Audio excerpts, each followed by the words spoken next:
Hello guys, good afternoon, good morning, good evening. Dito naman po tayo sa aking mga piglets. Ayan, naglalaro sila. Hindi naubos yung pagkain. Ito na po yung natitirang anim na biik. Yan na po sila ngayon. Matataba. May isa lang maliit, ito yung maliit dyan. Pero ito, laki-laki. Ang lalapad nila. Kung nakita nyo merong nakabitay po, laruan po nila yan. Nag-swing sila dyan.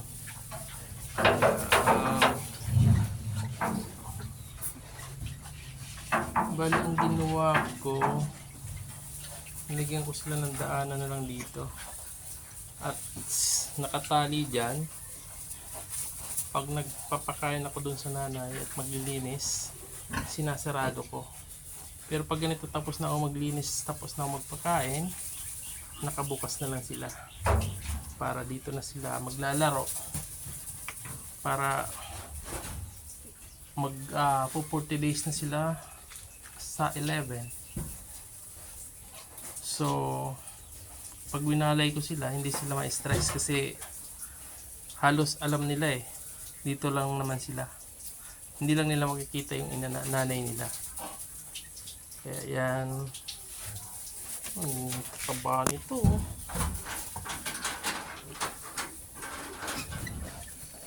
Grabe. Laki.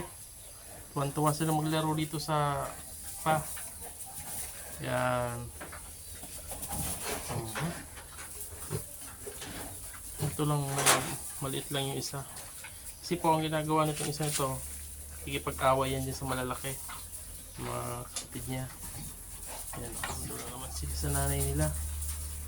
Kasi pag hindi ko sila inalis doon, pag kumakain yung nanay, kumakain sila doon sa pagkain ng nanay. Kinakain nila. Kaya yan, naisip ko ganyan. Ganyan dating ko. Ang style. Yan. Pag ako gumawa ng pulungan, ganito ang gagawin ko. Yung bali yung nanay, pag nanganak dyan sa kabila, lalagyan ko lang ng maliit na pintuan para pag nagpapakain ako, papasukin ko sila rito. Ganyan. At kung maglilinis, para hindi sila natudumihan.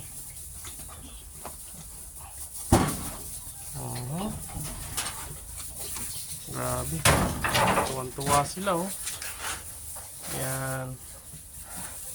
Sayang yung apat na matay. Ang lalaki na. Kapilitin itong ito. Kita nyo pong buong buo yung mga balakang nila. Ang lalaki. Bali ang pinakain ko po nito, ang pinapakain ko sa kanila, Pigrulax sila. Ay no, pag hindi Pigrulax, bimig sila nung booster na ginamit ko dito, bimig. Super biik, milk biik, booster, bimig. Tapos ngayon, so binibilang ko kasi naubusan ng bimig na spray starter. Kaya ang ginawa ko, although alam ko naman na magaling naman yung ultra pack na kinuha ko. Kasi ginamit ko na rin yung ultra pack sa mga biik maganda. Hindi sila nagtatae. Kahit mas ubran sila ng pagkain. Oy, nag-away na sila. Hey! Psst! No! Kasi yung ultra pack maganda rin. Mabango pati siya. Yan, nagkakasugat-sugat sila dyan. Ang problema lang dito sa yero, pwede sila talagang sugatan. Low budget pa kasi budget pa ang paggawa ng kulungan, kaya ganyan muna. Ayan. Nag-aaway na sila. Buti hindi na yung maliit ang kaaway. Ayan, kumakain yung isa. Pangatlong bigay ko na kasi sa kanila yan ng pagkain, kaya hindi na masama sila. Sumuso pa dun sa nanay, pero wala na rin yung gatas ng nanay at kulang na rin ng gatas yan kasi hindi na yan naka-lactating, gestating na yung kinakain niya kasi pahiwalay na rin to eh. Ayan. Dumi. Kasi madumi sila. Kasi yung nanay nila, makalat siya magdumi. Tapos dinudungkal pa yung tae. Kaya nadudumi yung mga anak niya. Pag nabasa yung kulungan niya, gugulong siya dun sa tae. Kaya ang pangit. Sarap ng kain yung isa. Yan. Dito mag-swing sila dyan. Nilagay ko lang naman yan dyan. Diyan ko sila pinapakain kaso ang problema, dinudungkal nila, sinusungkal nila natatapon, kaya doon na lang sa semento. Pag diyan kasi nadudungkal nila, katulad nung nalagyan ako ng tubig, wala kasi silang drinker. O tinataob nila, ang ginawa ko, tinalian ko ng tansi. Kasi pag di ko siya tinalian, kung saan saan mapupunta pa sa tae. Kasi makukulit yung mga baboy na tayo.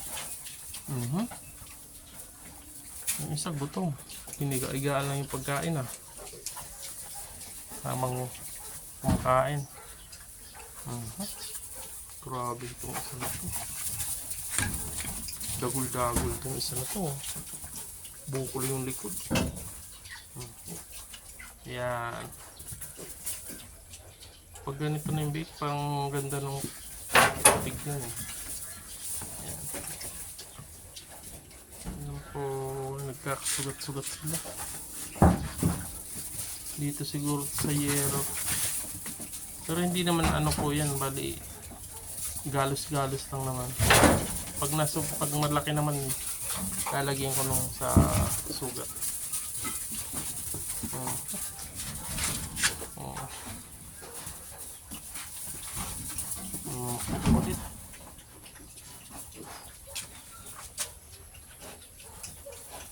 Ayan. Yung nanay nila nandun. Hinarang-harangan ko yan kasi lalaba po ako. Hinarangan ko siya ng ganyan kasi ang ginagawa nito, pag magpapakain ako, tumatalon dito, malayo pa ako, sumasampa siya dyan sa gutter, lumulusot siya dyan. Eh kung mahulog, paano ko hulihin to? Laki-laki nito. Wala naman, mahirap to, nakawala ngayon isa kong baboy, hirap na hirap ako magpasok Kasi di mo naman sila pwedeng porsahin, mapapilayan sila. Ito, makulit tong baboy na to. Ayan, madumakalat siya. Kaya yung anak niya madumi. Ayan. Kaya linagyan siya ng mga harang-harang ng ganyan. Para hindi siya makatalon. Kasi wala po kaming Bartolina Yung Bartolina kasi gamit Kaya dito sila. Andito sila ngayon. Wala pang budget pang paggawa. Ayan.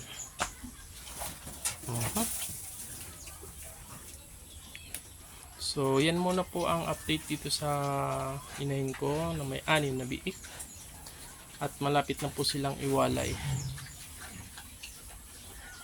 Mga 40 days ko na po sila iwalay kasi para malakas na sila. 40 days. Kasi ayan. Ayan, ano bang nangyari? Yan. So, yan muna po ang aking update dito sa aking mga biik. Thank you for watching. Kung saan man kayo naroroon, sa mga subscribers po dyan, marami pong salamat. At naway, safe po kayo kahit saan man kayo naroroon. Goodbye and God bless. Mabuhay.